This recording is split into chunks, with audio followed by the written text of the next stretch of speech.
A la hora de tomar un vermú hace falta que la persona que se sienta enfrente tenga conversación, sea interesante y posea una historia que contar. Cuando llevo 35 años de mi vida trabajando. Es el caso de Isabel San Sebastián, que busca siempre un protagonista que lleve a un personaje a lo más alto en sus novelas. En este caso, la escritora, periodista y tertuliana de televisión eleva los altares a la reina Urraca de León. Es solamente un ejemplo de su amplia biblioteca.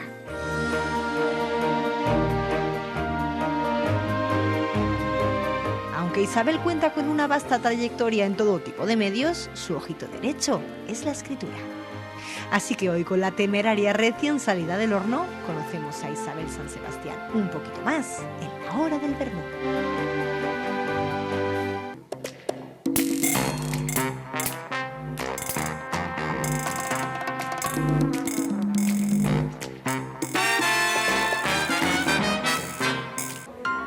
Pues arrancamos un nuevo capítulo del Vermucón, que en este caso está protagonizado, y nuestra invitada es una mujer, una periodista de raza donde las haya, a la que admiro profundamente y que tengo la suerte de que cada vez, o bueno, no todas las que me gustaría, pero cada vez que publica un libro, como en este caso La temeraria, Isabel San Sebastián tiene la amabilidad de venir a vernos a esta tierra, Castilla y León. Isabel, ¿qué tal, Cristina? Bienvenida. Un placer, bien hallada, agradecida de poder estar aquí contigo y con todos tus espectadores. ¿Y cómo no iba a venir a Castilla y León si esta novela relata la vida de la primera reina que tuvo España y que tuvo Europa, que fue la reina de León, Urraca de León? Esto es para los catalanes. Yo siempre lo digo, bueno, porque claro, mis leoneses queridos, hombre, digo, venga a reivindicar, venga, y el reino de León, ¿qué eso pasa? fue el primero, bueno, primero fue el de Asturias, luego el de León, y luego fue bajando y ampliándose, Castilla y tal, pero la primera reina que hubo en el mundo occidental, de pleno derecho, de ejercicio, con potestad y con poder, y que se empeñó además en ejercerlo, fue Urraca de León, esta reina, apodada la temeraria por sus enemigos, que fue casi todo el mundo. Te iba a porque, preguntar, claro, ¿acertada o no acertadamente lo de ¿temeraria? la temeraria? No, lo de temeraria fue un insulto, una forma de descalificarla, de vilipendiarla, porque siendo mujer se atrevió a reinar y desafió todos los prejuicios de su tiempo, desafió a su marido, desafió a su propio hijo y dijo: a mí mi padre, Alfonso VI, me ha dejado el trono, me ha dejado la corona y yo voy a ceñirme la corona, voy a empuñar el báculo y voy a sentarme en el trono y voy a gobernar. Y como lo hizo y pagó un precio altísimo por ello, pues la apodaron la temeraria. La temeraria. Si hubiera sido un hombre habría sido el intrépido, pero como El era audaz. mujer, el audaz, el valiente, El el valiente. intrépido.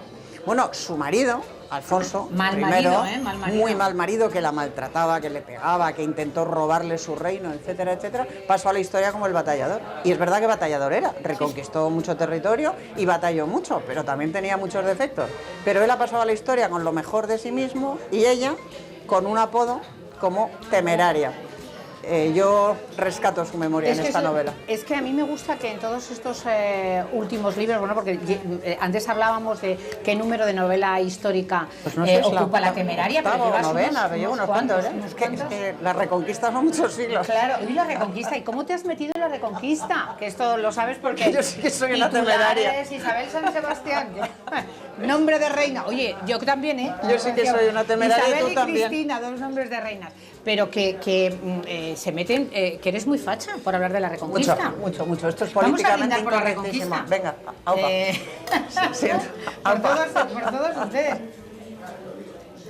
Pero bueno, por Tú Dios, imagínate- la reconquista porque es facha. Pues tú imagínate dónde estaríamos tú y yo si no hubiera habido reconquista. Desde luego aquí haciendo un programa de televisión seguro que no. Con el cabello al aire tampoco. Estaríamos con un velo, posiblemente Un metidas cinturón en de castidad, casa. sí, sí. En el mejor de los casos, pues seríamos mujeres tunecinas, marroquíes, bueno, más o menos. Y en el peor estaríamos como en Afganistán.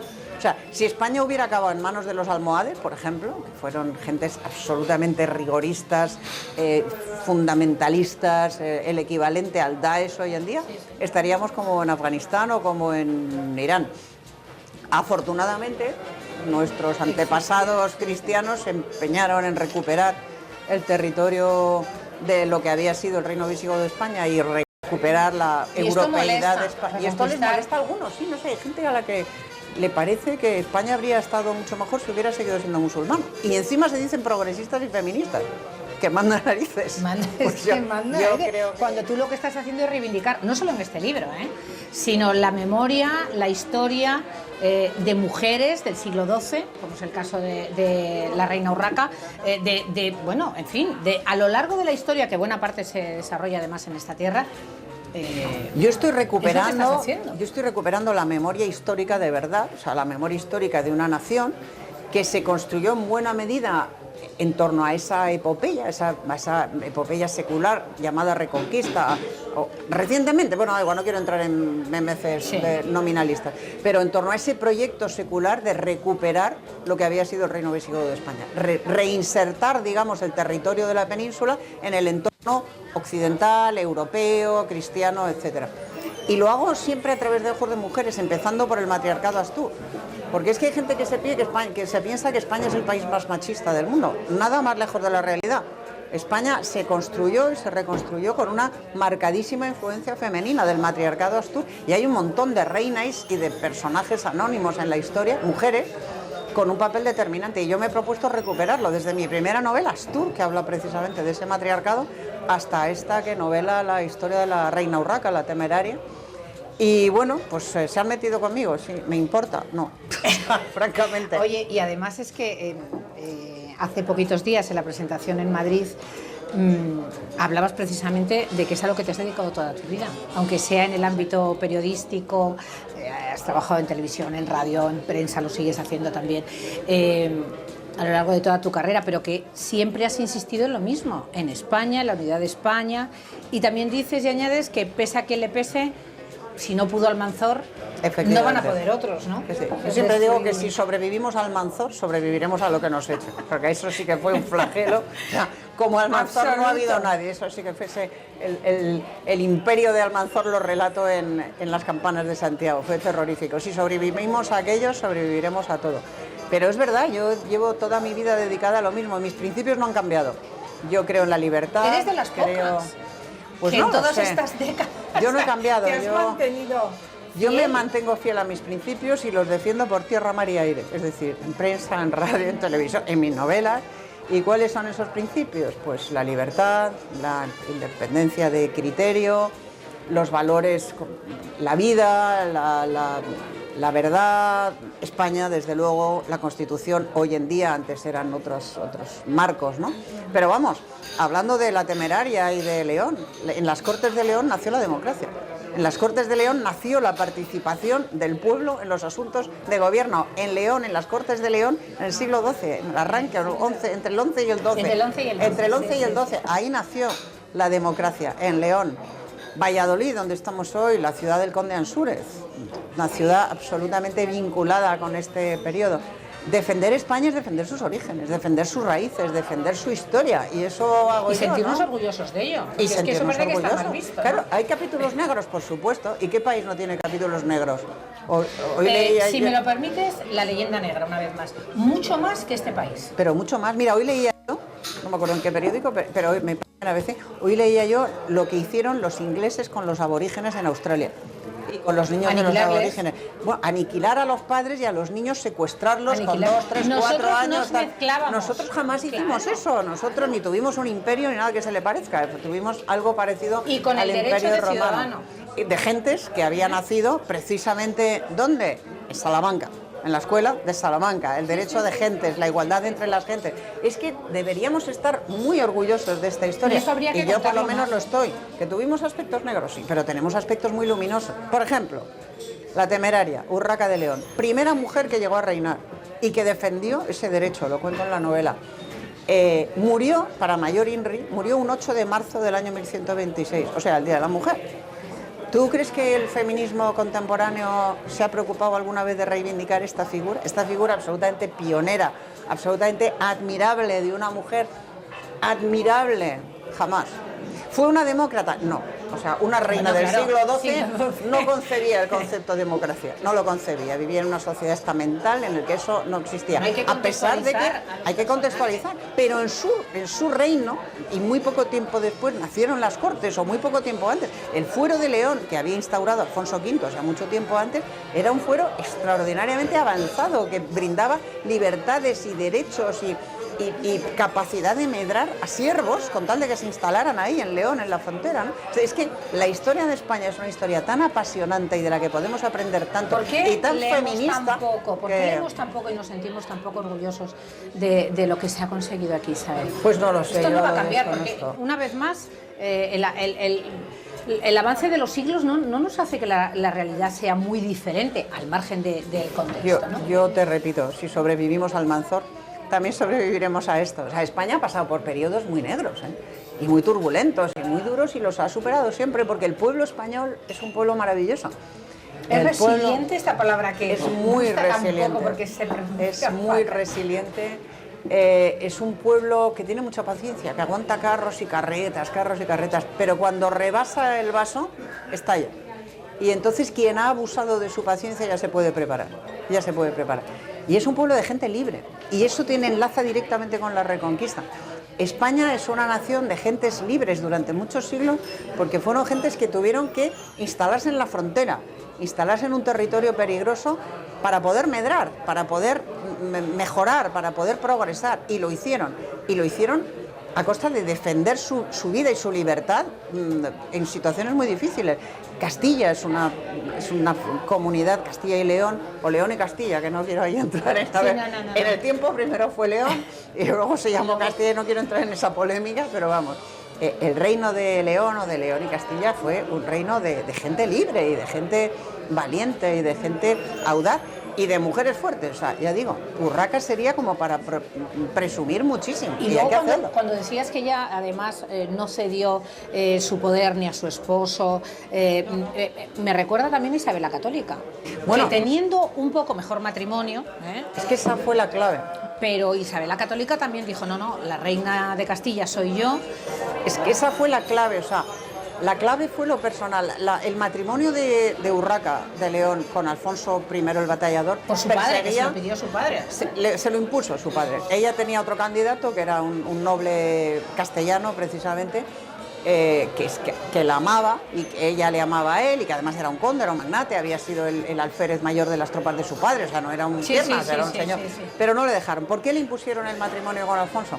Pues porque se trataba de unir los reinos, de unir las coronas y de hacer frente común contra los almorávides, contra el imperio almorávide, que era un imperio brutal, de guerreros brutales. No era un mundo de cultura y de convivencia, era un imperio brutalmente integrista y brutalmente, militarista, brutal, ¿no? Se lo impusieron. ¿Qué fracasó ahí? Las relaciones personales. A Alfonso no le gustaban las mujeres, es más, odiaba a las mujeres, odiaba en particular a su mujer, y lo que quería era robarle el trono, ejercer el gobierno por ella. Celos. Y ella se negó en redondo y le plantó cara desde el minuto uno. ¿Qué hizo él? Le maltrataba físicamente, le pegaba, la humillaba, la insultaba, y encima le plantó cara en el campo de batalla. Ella se resistió, se apoyó en sus aliados y le plantó cara también en el campo de batalla, y se salió con la suya y defendió su reino durante más de 20 años, pero la relación personal fue un desastre desde el minuto uno. ¿Qué pasó con Isabel y Fernando siglos después? Que intentando también Fernando robarle el trono, ejercer el poder en su nombre, ella tampoco se dejó, pero la relación personal fue buena. Se querían, se respetaban, se gustaban. A Fernando le gustaban las mujeres, mucho. A Alfonso no le habían gustado, y también le gustaba a su mujer. Y es que las relaciones personales, al final, Cristina, en la vida son importantísimas, mucho más de lo que pensamos. Las relaciones políticas son muy difíciles, por no decir imposibles, si la relación personal no solo no funciona, sino que es enconada. Hay animadversión. Hay animadversión. Y esa fue la desgracia a la que se enfrentó Urraca. Pero fíjate, Urraca se enfrenta a este marido misógino, maltratador, que la quiere arrebatar no solo misógino, sino posiblemente homosexual, mal llevado, en una época en la que eso estaba muy mal visto, claro, y entonces se traducía mucho. Una joyita, pero que también los propios hijos de ella, su hermana en Portugal, que era regente, o sea, es que, pero por Dios... La ambición, las ambiciones... Era el milagro de Urraca. Fue la resiliente. Ya me preguntaban, ¿tú cómo lo habrías titulado? La resiliente no, porque no me gusta esa palabra, pero fue de una fortaleza impresionante esta mujer. O sea, tuvo que aguantar carros y carretas para ejercer el papel que le había designado la historia. O Su padre, al legarle el trono de León, ella dijo, pues yo soy Además, la ella reina, podía, yo voy a ejercer. la ley sálica No además, regía en León, en el reino, ¿no? Porque León procede del matriarcado astur, como digo, y en León y después en Castilla las mujeres podían reinar, cosa que no podían hacer en casi ningún otro lugar de Europa, empezando por el reino de Aragón, por ejemplo, no podían. Ley sálica, machismo, misoginia. Aquí no, porque Aquí descendemos no. del matriarcado astur, de una tierra y de una cultura donde las mujeres tenían mucha importancia y mucho peso, que es lo que yo relato en todas mis novelas y en lo que yo insisto, ¿no? Y entonces ella podía reinar y reinó. Y no solo gobernó sus territorios, sino que ejerció los derechos que habían ejercido todos los reyes antes que ella. Por ejemplo, el de tener amantes. El de tener amantes, engendrar hijos con esos amantes y tratarlos todo lo bien que pudo, considerando que murió muy pronto, ¿no? Ella se consideraba exactamente igual que un rey varón. Nunca se consideró menos que un rey varón por el hecho de ser mujer. Nunca. A pesar de que todo su entorno le gritaba, le decía que ella era mujer y que en consecuencia no podía reinar igual que un hombre. Ella estuvo desde el primer momento convencida de que ella era reina, igual que los reyes. Ella era reina y se iba a comportar como tal, como si hubiera sido un hombre, igual. Y lo hizo, en una época en la que esto no era hoy en día, ¿eh? No estábamos hablando del siglo XXI ni el XX, sí. Estábamos en el XII, a principios del XII. Que se alzaban Una las mujer... espadas a la mínima, claro, era... Bueno, y la alzó, se vistió de hierro más de una vez y fue a luchar al campo de batalla. Más de una vez. Yo creo que has hecho justicia, una vez más. Hay que agradecerte todo este trabajo que arrancabas ahí en Covadonga. Arrancaba y en vas el a llegar a casco de Granada. Coaño. Espero llegar a Granada y a la reina Isabel. No sé si aquí o en otra mesa, aquí estaremos, pero llegaremos a Granada. Espero, hay que llegar a Granada, sí, por supuesto. Pues mira, yo en la nota de autora que escribí, esta es la primera vez que lo hago, escribí la nota de autora antes de empezar a escribir la novela. Y ya en la nota de autora, claro que esto no es una biografía al uso, no es tampoco una novela histórica al uso, que esta novela está basada en hechos históricos, está basada básicamente en dos crónicas medievales, la historia compostelana y las crónicas anónimas de Sahagún, y también la historia de Jiménez de Rada, pero que es una mirada amable sobre Urraca. O sea, que en esta novela la protagonista que habla en primera persona, que es un personaje de ficción, que se llama Muniadona, que es una dama de Urraca y cuenta la vida de Urraca con ella, la va desgranando a medida que se produce, es la mirada de alguien que la mira con cariño, con indulgencia, con respaldo, incluso con admiración, que es lo que Urraca no ha tenido nunca históricamente. Nunca, siempre fue mirada con una extraordinaria agresividad y una extraordinaria feroz crítica. Y esta es una novela en la que cuento sus hechos, sus defectos también y sus virtudes, pero la miro con una cierta indulgencia que nunca tuvo, ¿no? Y con un cierto cariño, porque es un personaje que me merece mucho cariño por lo mucho que sufrió, mucho y respeto, por lo mucho que la maltrataron, y sí. mucha admiración. Una mujer maltratada en el siglo XII, que ella misma dice, bien sabes tú la cantidad de veces que sus manos han ensuciado mi rostro y sus pies me han pateado. O sea, su marido la maltrataba físicamente y le insultaba en público, delante de sus caballeros. Yo relato aquí alguna escena histórica que está recogida en las crónicas. Escenas de una extraordinaria violencia. Y a eso se repuso, se rehizo y le plantó cara. No es fácil, ¿eh? Isabel, ¿de dónde te viene esta coherencia de vida, pero este afán por plasmar todo esto de lo que nos hablas? Pues yo creo que... ¿Cómo surge esto dentro de surgió un poco de tu amor a la escritura? Por casualidad. O sea, yo empecé escribiendo La Visigoda por una especie de apuesta con José Luis Balbín, viendo una placa dedicada a los reyes holgazanes, que le pregunté, ¿y esto de los reyes holgazanes qué es? Porque él era asturiano, Balbín, aparte de muy amigo, muy querido. Me dijo, eran los reyes que hubo al principio del reino de Asturias, que en vez de combatir a los moros les mandaban doncellas a sus harenes y les pagaban tributos y tal, y por eso les llamaron holgazanes. Y yo, que no había oído hablar en mi vida de esos reyes holgazanes, dije, y Balbín, esa es una historia preciosa, hay que novelarla. Y me dijo, pues hazlo.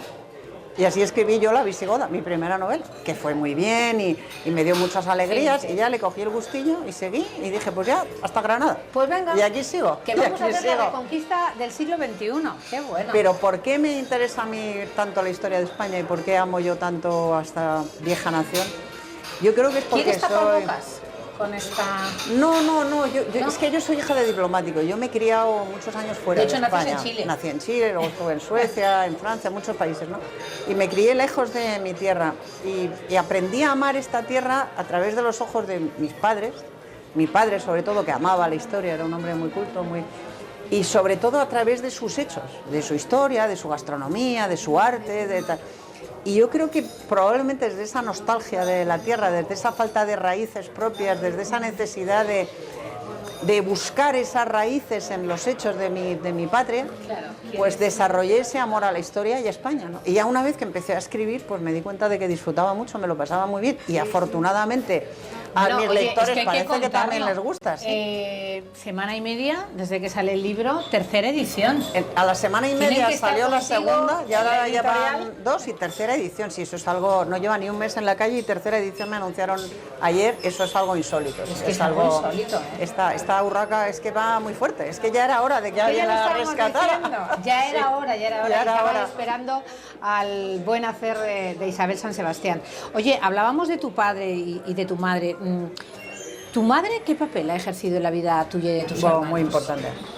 Mi madre siempre fue la estabilidad, la bondad, la calma, la paz, el amor, la memoria. Mi madre era la memoria, que es un papel importantísimo. Mi madre era la que nos contaba siempre historias de nuestros tíos, de nuestros abuelos, de nuestros bisabuelos. La memoria familiar era mi madre, siempre. ¿Tú tienes orígenes navarros? Mi madre era navarra, sí, mi madre era de Pamplona. Y mi madre, por ejemplo, es el personaje, es la persona que inspira a mi personaje de mi novela anterior, de La Dueña, ¿no? A Uriola de Lurat, que es una navarra como ella. Mi madre era ese papel en mi familia y era, pues, mi madre... Era el bastión, ¿no? Era el bastión emocional, era el bastión emocional y la memoria de la familia y la estabilidad, y bueno, en mi vida yo no pasa un día sin que me acuerde de ella. Y gracias a Dios mi hija se le parece mucho, en una especie de estos de giro, de rueda del destino. Sí, mi hija se le parece mucho, o sea, y es un regalo, me recuerda mucho a ella. Y es un regalo, es como si le viera a mi madre a través de mi hija. Y eso es un regalo, eso es maravilloso. Y mi padre, en cambio, era la fuerza, la energía, la cultura. Era un hombre muy culto, mi padre. Entonces, bueno, se repartían los papeles. Los dos se marcharon muy pronto. Los y míos dejaron, también, mira. También. Sí. Y eso también deja un vacío que es muy difícil, por no decir imposible de llenar. ¿Y cómo se le recuerda, diariamente? Le recuerdas, todos los días. Y yo me considero muy afortunada, porque tuve unos padres que me quisieron mucho y que me enseñaron mucho. Y yo siempre digo, incluso tengo escrito en alguna novela, que lo que nos hace fuertes no es la adversidad, sino el amor de niños. Cuando te han querido mucho cuando eras un niño, cuando te han protegido y te han querido de verdad, eso te hace muy fuerte y te hace capaz de resistir a lo que te echan. Los niños lo notan rápido, Isabel. Cuando te sientes querido, que no consentido, pero querido, cuando sientes amor, eso te da una seguridad y una estabilidad en tu vida. Exacto. Yo siempre les he dicho a mis hijos que... Eso es lo que tú has transmitido, entiendo, también a tus hijos. Yo eso es lo que he intentado transmitir. Estoy feliz con ellos, van muy bien, vuelan muy bien en la vida. Me han dado 4 nietos, Isabel la cambia la cara, aunque esté tan sonriente, se pone... Eso es lo mejor. Bueno, de hecho, esta novela está dedicada, verás, esta novela está dedicada a Elena y Mateo, manantiales de felicidad. Elena y Mateo son mis 2 nietos pequeños. La anterior, La Dueña, está dedicada a Laura y Beatriz, mi alegría, que son los 2 anteriores. Y los nietos son lo mejor de la vida, lo mejor. En dura pugna con los hijos, en mi caso, ahí están, en fotofinish, pero los nietos son maravillosos. Yo tengo que ir mañana a buscarle al cole a Bea y ya estoy feliz. Y ya estás feliz pensando. Sí. Yo esa faceta todavía no la he desarrollado, pero te lo contaré en cuanto la experimente. Prepárate para el disfrute máximo. Es que yo soy de, no, yo los niños son para cada uno. Bueno, sí, cuando lleguen... Verás. Me voy a acordar de esto. Verás, yo cada vez que voy al parque, que voy casi todos los miércoles, hoy no puedo porque estoy aquí, pero casi todos los miércoles voy al parque con ellos. Algunas personas me miran y me dicen, ¿eres tú? Yo, sí, no sé quién, pero creo que sí. De otra manera. ¿Y qué haces aquí? Digo, pues ejercer de abuela, que es lo mejor del mundo. Desde luego. ¿Y qué quieres para ellos, Isabel? Que sean felices. Que sean felices. Que sean felices a su manera, como ellos encuentran la felicidad, que sean felices y que sean buenas personas, por supuesto, como lo son sus padres, mi hijo y mi hija, que son muy buena gente. Y creo que son felices en su vida, en sus parejas, en sus trabajos, pues para mis nietos lo mismo. Isabel, que es un lujo tenerte, de verdad. Un placer, Brindo por el exitazo de La Temeraria, que la voy a terminar de leer. Y por que, las mujeres fuertes. Y que vamos a brindar por todas las Venga, mujeres por fuertes, las que en mujeres esta tierra de fuertes. Castilla y León Muchas. hay muchas. Va por ellas. Va por ellas.